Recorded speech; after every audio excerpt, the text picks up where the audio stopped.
Bonjour à tous, j'espère que vous allez bien, je suis ravie aujourd'hui de vous retrouver pour le 10e épisode des lectures en cours. Alors à la base cet épisode devait être un petit peu plus long que celui que je vais vous tourner aujourd'hui, et j'ai l'impression de vous dire ça systématiquement quand je tourne un épisode des lectures en cours. Malheureusement je n'ai pas eu le temps de lire toutes les lectures que je m'étais prévues, du coup les mangas qui ne seront pas présents dans cette vidéo, je pense notamment au second tome de Levius, au second tome de Colère nucléaire, aux 2 derniers tomes parus de Hokuto no Ken. Voilà, quelques exemples seront présents dans le prochain épisode des lectures en cours, voire dans le suivant. Bref, aujourd'hui je vais vous parler de 2 shoujo, de 3 shonen et de 2 seinen. Comme d'habitude, je commence avec le shoujo. Aujourd'hui ça sera avec le 4e tome de Reruelo de Toko Minami, c'est publié chez Delcourt. La série est toujours en cours au Japon avec déjà 9 tomes de parus, le 5e tome sortira en France le 6 avril. Reruelo fait partie de ces shoujo, somme toute assez classiques, assez banal, vu et revu, mais c'est le genre de lecture que j'aime bien avoir dans ma pile à lire pour justement varier avec des shonen ou des seinen qui sont un petit peu plus durs, un petit peu plus prise de tête, un petit peu plus complexes au niveau du scénario. Là on est sur quelque chose de très simple et à la fois de très réconfortant, c'est la petite lecture sympa, pas prise de tête, qu'on fait quand on est un petit peu fatigué, quand on cherche quelque chose de léger. Voilà, c'est vraiment ce genre de lecture là. Donc là, dans ce tome 4, on suit toujours la relation entre Riri et Minato qui n'avance pas vraiment. Du moins, quand la relation fait un pas en avant, elle fait 3 pas en arrière. Parce que systématiquement, Riri va avoir des gestes qui vont paraître déplacés pour Minato, tout simplement parce qu'elle est maladroite, elle ne sait absolument pas s'y prendre.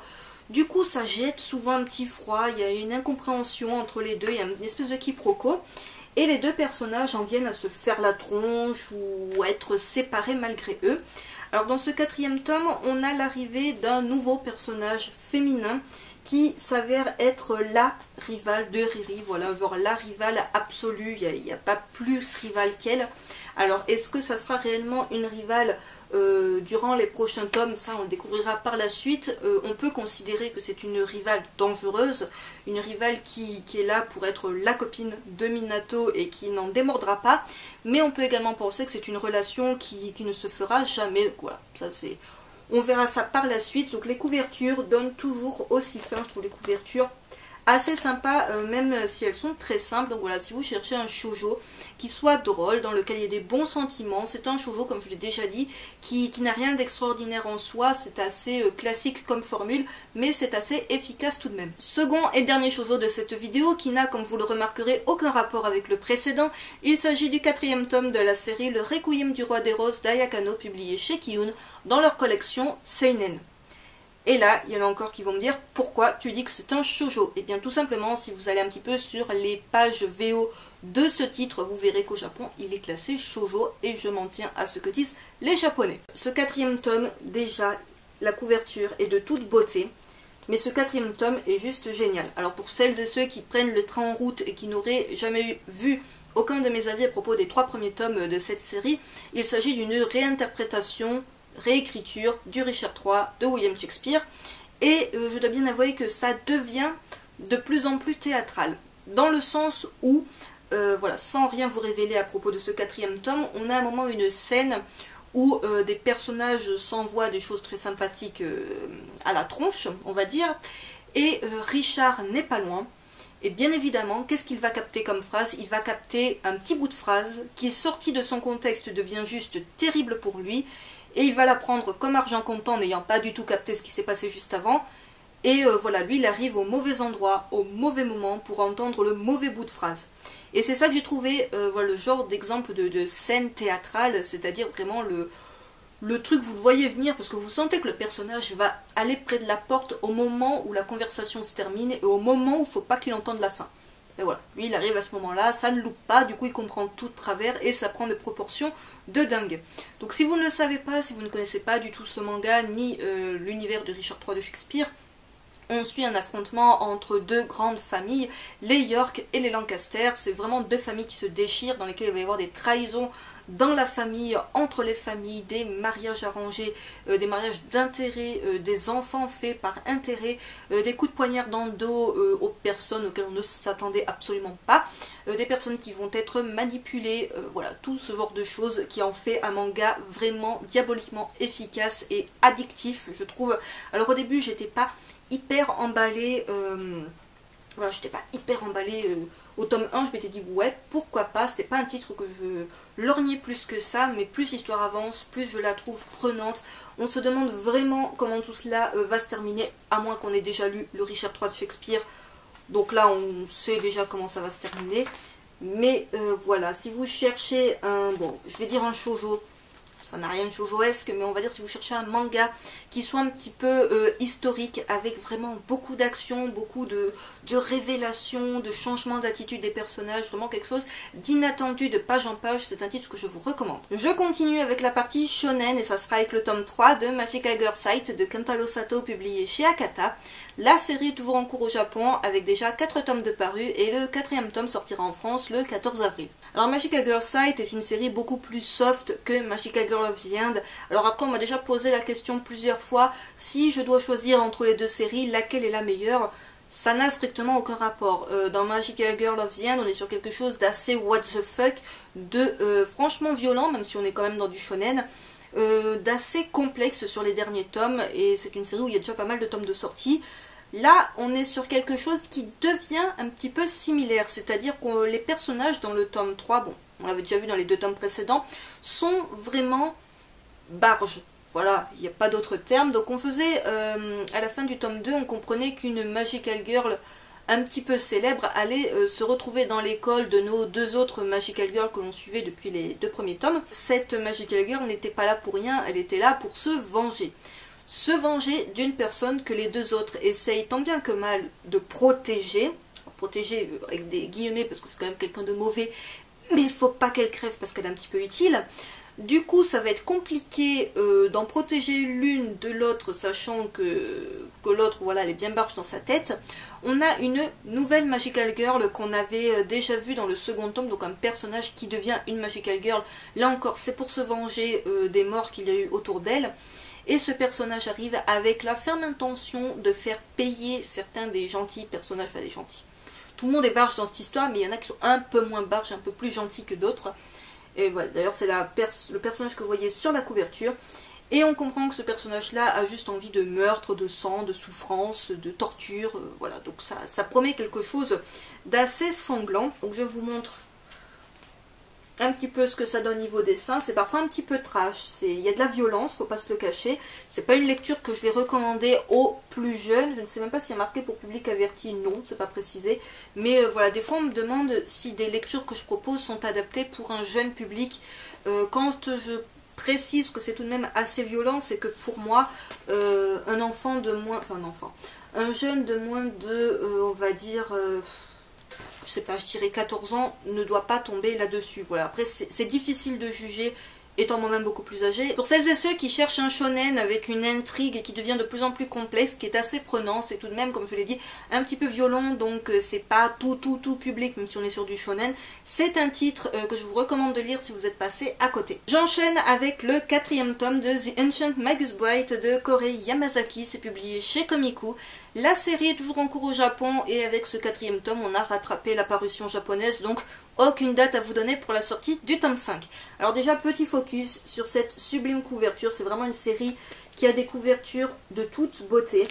Ce 4e tome, je l'ai adoré, tout d'abord parce qu'on en apprend un peu plus sur le passé de Monsieur Elias. Donc c'est un personnage qui est assez mystique, qui est vraiment un sorcier assez... qui a l'air complètement hors du temps et de l'espace. Et c'est un personnage dont finalement on ne savait que très peu de choses de son passé, de qu'est-ce qu'il était avant de récupérer, je vais encore mal le prononcer, je ne sais absolument plus comment vous m'aviez dit de le prononcer, donc je vais dire Chissé, peut-être, je ne sais pas. Donc elle en apprend un peu plus sur lui, sur ce qu'il a pu faire, et certains actes d'ailleurs dont il s'en veut. Donc lui il n'avait pas spécialement envie qu'il sache certaines choses, il y a des personnages un petit peu trop bavards on va dire dans la série, c'est un personnage qu'on voyait à la fin du tome 3. Et le personnage de Chissé va enfin évoluer un petit peu dans le sens où elle va s'affirmer en tant que sorcière. Alors on savait qu'elle avait pas mal de pouvoir et qu'elle avait du mal à gérer tout ça. Là dans ce 4e tome, elle a enfin sa première baguette magique. Bon, c'est pas un spoil de malade hein, d'avoir une baguette magique. Et ça va lui apporter pas mal de choses. Alors, je vous montre une autre image toute belle. Donc voilà, c'est un scénario qui est assez prenant, même s'il se passe pas. J'ai envie de comparer cette série à un truc d'absolument pas comparable, mais c'est un petit peu pour moi dans l'esprit de Spice and Wolf. C'est-à-dire qu'on a une avancée de l'histoire, mais il n'y a pas spécialement énormément d'actions qui se passent. Voilà. Certains, je sais, m'ont déjà fait la réflexion qu'ils s'ennuyaient un petit peu, qu'ils comprenaient pas toute la hype autour de ce titre, du fait que bah voilà, ça pète pas dans tous les sens, qu'il n'y ait pas non plus trop de choses, révélations, tout ça. Mais je le vois un petit peu à la manière de Spice and Wolf. Les deux titres n'ont strictement aucun rapport, si ce n'est voilà, leur côté un petit peu fantastique, avec des personnages un peu extraordinaires. Mais voilà, c'est un petit peu ce déroulement-là, c'est-à-dire ça avance doucement, mais sûrement. Donc, je vous montre quand même l'image couleur, la page couleur qu'on a au début du tome. Donc là, je suis toujours aussi fan de la série et pour son scénario et ses dessins, je ne saurais trop vous la recommander. Dernier shonen de cette vidéo est probablement celui qui aura fait le plus parler de lui par sa couverture quand je l'ai posté en photo sur les réseaux sociaux. Il s'agit du 4e tome de Dilemma de Hajime et Tatsuya Toji. C'est publié également chez Komiku. La série est terminée en 8 tomes et le 5e tome sortira en France le 21 avril. Alors ce 4e tome de Dilemma, déjà bon, petit focus sur la couverture pour celles et ceux qui ne me suivraient pas sur les réseaux sociaux ou qui ne l'auraient pas vu. Cette couverture nous annonce quelque chose d'assez horrifique avec une créature assez flippante tout de même. Mais finalement, cette créature, vous vous en doutez, fait partie d'un des dilemmes de ce tome. Mais finalement, c'est pas ce dilemme-là que je retiens. Je veux dire, il y a un dilemme, déjà il y avait un dilemme qui commençait à la fin du tome 3, dont on voit la résolution au début du tome 4. Qui se résout d'ailleurs assez rapidement, bon, soit. Ensuite, on a un deuxième dilemme avec un nouveau personnage, un personnage qui est juste fascinant, qui est vraiment génial, qui a l'air encore une fois barge dans sa tête, mais qui est vraiment juste ultra charismatique, tout ça. Et ce personnage-là va donc lancer un dilemme à nos deux protagonistes qu'on suit depuis déjà le début. Et ce dilemme-là, je l'ai trouvé génial. C'est un dilemme qui est basé sur un jeu de mots croisés. Je n'en dis pas plus si vous ne l'avez pas lu ou si vous n'avez pas encore commencé la série, mais j'ai trouvé ça génial, cette idée des mots croisés avec ce compte à rebours, avec ces objets et ces choses qui ont disparu et qu'il faut deviner. Enfin, je vous laisse le lire si vous ne l'avez pas encore lu. Pour celles et ceux qui ont lu ce tome, dites-moi ce que vous avez pensé de ce petit dilemme. Donc ensuite on a ce dilemme là avec cette créature des plus flippantes. Mais ce dilemme, je l'ai trouvé assez, somme toute, rapide, très vite expédié et pas aussi flippant que ça. Voilà. Donc là encore, je vous laisse découvrir si vous n'avez pas lu. On sait finalement encore peu de choses sur toutes les personnes qui tiennent les rênes de ce jeu un petit peu macabre. On apprend, disons, l'auteur met des petits éléments dans chacun de ces tomes, mais c'est vraiment au compte-gouttes et j'espère vraiment qu'on aura toutes les réponses à nos questions au bout du 8e tome, parce que là on est quand même à la moitié, on va dire, de la série. Donc voilà, un très bon shonen, un très bon survival game, un petit peu différent, on va dire, de ce qu'on lit en ce moment, même si c'est pas non plus... Enfin voilà, je veux dire, il y a une vague survival game ultra à la mode depuis déjà quelques mois. Mais celui-ci, je vous le recommande si jamais vous ne le connaissez pas encore et que vous cherchez quelque chose qui soit bien prenant et qui soit un petit peu inattendu. Voilà, on ne s'attend pas à tout ce qui se passe dans l'histoire. Je conclus avec les seinen. Ça sera tout d'abord avec le second tome de la série Les Oubliés de Nokuto Koike. C'est publié également chez Komiku. La série est terminée en 4 tomes et le 3e tome sortira en France le 21 avril. Alors le premier tome des Oubliés avait su plus me convaincre que le premier tome de 6000 du même mangaka. Je l'avais trouvé de suite plus intriguant et je sais pas, l'histoire me parlait un petit peu plus qu'une histoire qui se passait à 6000 mètres de profondeur. Je trouvais qu'on avait également ce côté un petit peu, on va dire, huis clos. Alors même si c'est une île entière qui est le huis clos, c'est vraiment un endroit dont on ne peut pas s'échapper, qui semble rempli de dangers. Mais ce second tome, même si voilà, je l'ai lu assez rapidement, même si je trouve qu'il se passe pas mal de choses, on n'apprend pas grand chose finalement sur cette île. Les personnes qu'il y a sur l'île n'enterrent pas leurs morts, elles laissent les corps se décomposer sur place. Pourquoi? On va suivre, comme vous en doutez, le personnage que l'on voit sur la couverture, qui est Imamura, si je ne dis pas de bêtises, qui est un employé ministériel qui arrive pour un petit peu faire régner l'ordre sur cette île qui appartient apparemment au Japon, mais qui voilà, fait un petit peu sa vie en autarcie et avec ses propres lois, tout ça, donc ça ne va plus du tout. Mais ce qui m'a un petit peu dérangé, c'est qu'en fait, on nous présentait dans le premier tome un personnage principal accompagné d'une petite fille. Donc si vous vous en rappelez, la petite fille faisait même office de la couverture du premier tome. Et cette petite fille, on doit la voir quoi? 3 pages dans ce tome 2, et je me suis dit, mais bon, j'ai l'impression que c'est un personnage qui va apporter quelque chose de fondamentalement important au dénouement du récit. Cette phrase était vachement compliquée. Mais ce personnage est complètement absent de ce second tome et j'ai trouvé que c'était un petit peu dérangeant. Le personnage qui l'accompagne, dont j'ai déjà oublié le nom, Nagumo, pardon, pareil, on le voit sans le voir. Enfin, c'est pas lui qui est au centre de tout. C'est plutôt cet agent ministériel qui est là pour enquêter, pour comprendre, pour essayer de se défendre aussi parce que tout le monde veut le buter. Voilà, c'est pas des gens qui sont les bienvenus sur l'île. Mais ça m'a un peu dérangé finalement. On est quand même à 2 tomes sur 4 et j'ai l'impression que ça va malheureusement faire comme 6000, c'est-à-dire qu'à la fin on va vous balancer une explication what the fuckesque à la fin du 4e tome où vous vous dites soit ok si tu veux. Enfin, là je m'attends pas pour le coup à une explication un petit peu comme je disais comme les King's Game, c'est-à-dire à quelque chose de plausible parce que sur 6000 on s'attendait, enfin du moins je m'attendais à quelque chose de plausible à la fin. Voilà, ça tout s'explique en fait. Ce qui est expliqué, enfin la résolution que donne l'auteur, j'ai envie de vous dire ça, oui c'est une résolution, mais personnellement elle n'avait pas du tout su me convaincre et surtout je m'étais dit ouais d'accord, ouais bah là c'est le truc que personne pouvait deviner parce que parfois il y a des trucs qu'on peut essayer de deviner. C'est bien des fois d'être surpris, mais quand on est surpris mais déçu, voilà, ça marche nettement moins bien. Donc les oubliés, c'est pas mal du tout. Je la lirai tout de même jusqu'au bout pour voir qu'est-ce que ça donne, si ça a un meilleur dénouement que 6000. Alors encore une fois, les séries sont juste du même mangaka, cherchez pas un quelconque rapport entre les deux.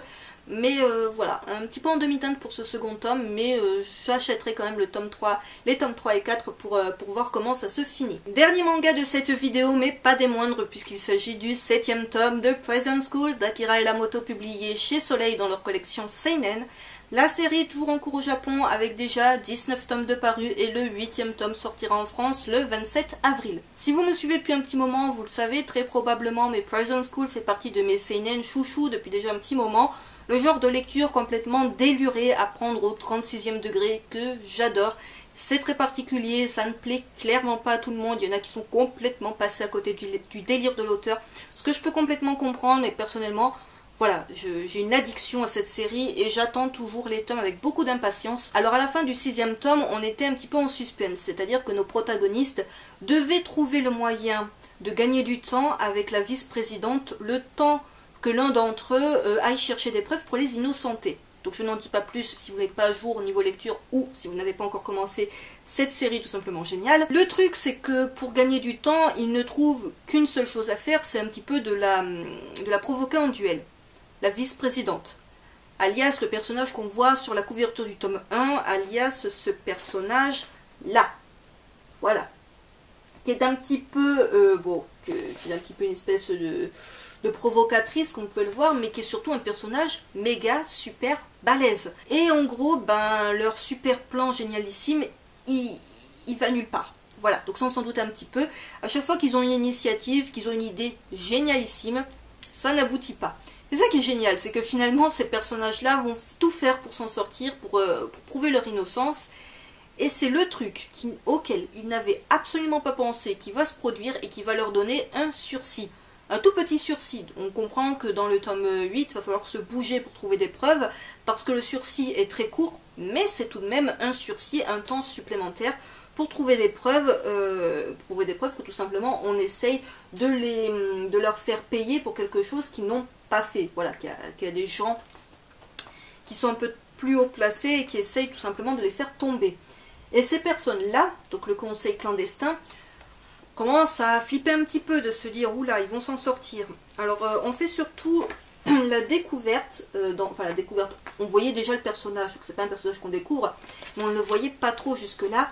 C'est le principal ou le proviseur, je ne sais plus, de l'établissement dans lequel se passe toute notre histoire. Et ce personnage-là est aussi pervers que les autres, mais alors à un tel point, faut voir les questions qu'il pose aux gars, enfin aux garçons, pour leur donner ou pas un sursis finalement. Tout va se jouer à partir de là. Et quand on connaît le personnage, on se doute que la question va être des plus tordues. Pour tous les fans de seinen complètement dingues, assez pervers aussi, pour public averti, je tiens à préciser tout simplement parce qu'on a des personnages qui sont pas très habillé, on va dire cela comme ça. Il y a des scènes, il y a un humour assez pervers globalement, donc faut apprécier ce genre d'humour. Et ce n'est pas encore une fois un titre qui s'adresse aux plus jeunes, mais ça c'est un titre que je vous recommande si vous cherchez voilà, ce genre de lecture totalement décalée, malgré le fait, je suis bien d'accord, qu'il y ait déjà pas mal de tomes de parus. Cet épisode des lectures en cours est à présent terminé, j'espère qu'il vous aura plu, n'hésitez pas comme d'habitude à me dire en commentaire ce que vous en avez pensé, à me dire si vous avez lu certains des titres que j'ai présentés dans cette vidéo, votre avis à leur sujet, n'hésitez pas non plus à me dire s'il y a des titres que j'ai présentés dans cette vidéo qui vous donne envie, que vous allez mettre ou pas dans votre wishlist. Et je vous retrouve très vite pour une prochaine vidéo. Bye!